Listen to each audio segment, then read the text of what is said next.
الصلاة والسلام على سيد الأنبياء وعلى آله وأصحابه ومن تبعهم بإحسان إلى يوم الدين.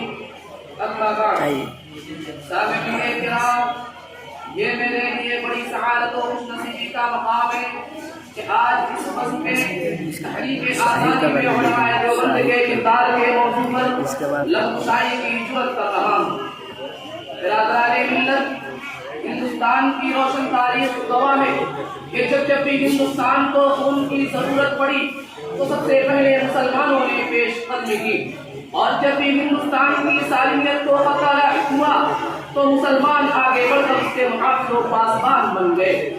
آپ حضرات کو معلوم ہے کہ ہندوستان ایک طویل عرصہ تک انگریزی سامراج کے چنگل میں گرفتار رہا. مغلوں کی کمزوری اور ملک کی بدامنی اور طوائف الملکی کی بدولت ہندوستان کو طوق غلامی پہننا پڑا. ایسٹ انڈیا کمپنی نے زبردست سازش کر کے ہندوستان پر قبضہ کر لیا تھا اور یہاں کی آزاد و خودمختار حکومت و عوام کو اپنا محکوم و غلام بنا دیا تھا. مجھے عرض کیا کرنا ہے کہ انگریزوں کے خلاف سدائے جہاد بلند کرنے والے اور انگریزی سامراجی طاقت سے نبرد آزما ہونے والے ہمارے مسلم حکمراں تھے. سب سے پہلے سید احمد شہید رحمۃ اللہ علیہ اور شاہ اسماعیل شہید رحمۃ اللہ علیہ نے پرچم جہاد بلند کیا. پھر جب پشاور کے بالا کوٹ علاقہ میں سکھوں سے جہاد کرتے ہوئے امیر المومنین سید احمد شہید رحمۃ اللہ علیہ اور ان کے رفقا شہید ہو گئے تو طویل عرصہ تک خاموشی رہی.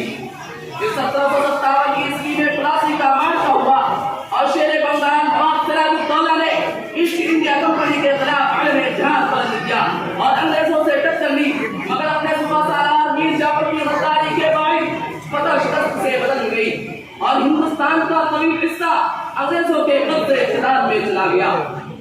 بہار و بنگال پر انگریزوں کا کنٹرول ہو گیا. پھر جنوبی ہندوستان میں ٹیپو سلطان کی گرج سنائی دی.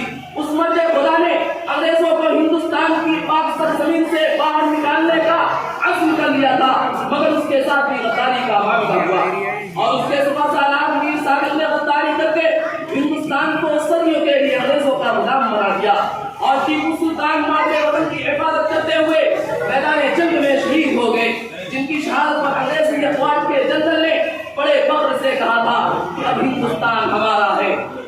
جب گلستان کو روح کی ضرورت پڑی سب سے پہلے ہی گردن ہماری کٹی. پھر بھی کہتے ہیں ہم سے یہ اہل چمن، یہ چمن ہے ہمارا تمہارا نہیں. برادران ملت، تاریخ طویل ہے، وقت کم ہے، مگر سنیے کیا ہوتا ہے کہ 1857 عیسوی کے بعد ایک دور کا اختتام ہوتا ہے تو دوسرے نئے دور کا آغاز ہوتا ہے. 1857 عیسوی کے بعد 1857 عیسوی کے خونی انقلاب کے بعد مسلمانوں پر مصائب و آلام کے جو پہاڑ توڑے گئے اور زوال الفساد کی کیفیت ان پر طاری ہوئی، اس سے ان کے وجود کو خطرہ لاحق ہو گیا تھا اور دین و ملت کی بقا کا مسئلہ پیدا ہو گیا تھا. ایسے نازک وقت میں ایک اسلامی مرکز کی شدید ضرورت تھی.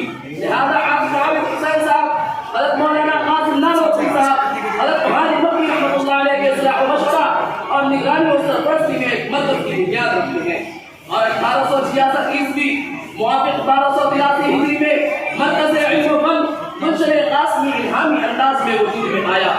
اس کا مقصد ایک طرف ہندوستان میں شمع دین کو روشن رکھنا تھا اور دوسری طرف انگریزوں کے خلاف مجاہدین کو تیار کرنا تھا.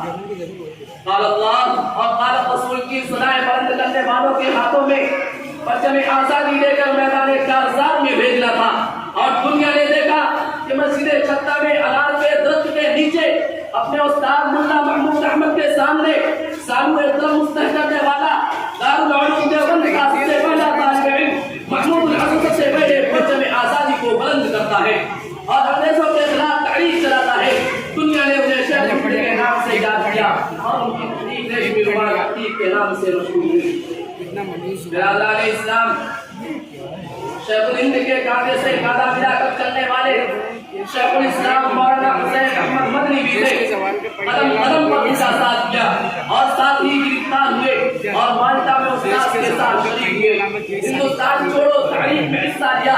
انگریزی فوج میں مسلمانوں کی بھرتی کو حرام ہونے کا فتویٰ دیا اور کراچی کے مقدموں میں کفن ساتھ لے گئے تھے. 77 کو شعار بنایا، ہندوستان کے گوشہ گوشہ کا دعویٰ کیا، ہندوستان کے گوشہ گوشہ کا دعویٰ کیا اور آزادی کی تحریک میں روح پھونکی. اور مولانا شبیر احمد عثمانی نے تحریک آزادی میں زبردست رول ادا کیا. مجاہد ملت مولانا عبد الرحمان سوہابی، مولانا محمد میاں صاحب، مولانا حبیب الرحمان عثمانی، مولانا حبیب الرحمان ریانی، یہ تمام حضرات علماء دیوبند کے حرام خستہ میں تھے. جمعیت علماء ہند اور علماء دیوبند نے کانگریس کے شانہ بشانہ آزادی کی لڑائی لڑی ہے، دین کی صحبتیں برداشت کی ہے، ادا و دیدہ کے مزے رکھے ہیں. اگر کہا جائے کہ گاندھی جی، جواہر لال نہرو اور دوسرے ہم قومی ہیرو کو ہیرو بنانے والے ہمارے ہیرو بناتے تو مبالغہ نہ ہوگا. ان کے علاوہ مولانا محمد علی جوہر، مولانا ظفر علی خان، مولانا شاہ اللہ شاہ قاری، مولانا عبد الباری حنفی محلی، مولانا عبد المالک بلایونی، مولانا شوکت علی، حکیم اجمل خان اور ڈاکٹر مختار انصاری، سیف الدین کدو اور امام الہند فخر ہند مولانا ابوالکلام آزاد اور سینکڑوں ان جیسے اہم خان مسلم صحابہ اور علماء اسلام کی قربانیوں کو اگر اہل ہند یاد کر لیں تو آج مسلمانوں کو غدار وطن کہنے والے، ان کو غیر ملکی کہنے والے، دشمن وطن، فرقہ پرست اپنا سر شرم سے جھکا لیں گے. برادران ملت، آخر میں یہی کہوں گا کہ دارالعلوم دیوبند کے ضمیر میں جذبِ حریت اور جوش جہاد پایا جاتا ہے اور یہی اس کی سب سے بڑی شان ہے. اب میں ایک چند باتوں پر اپنی تقریر ختم کرتا ہوں. السلام علیکم ورحمۃ اللہ وبرکاتہ.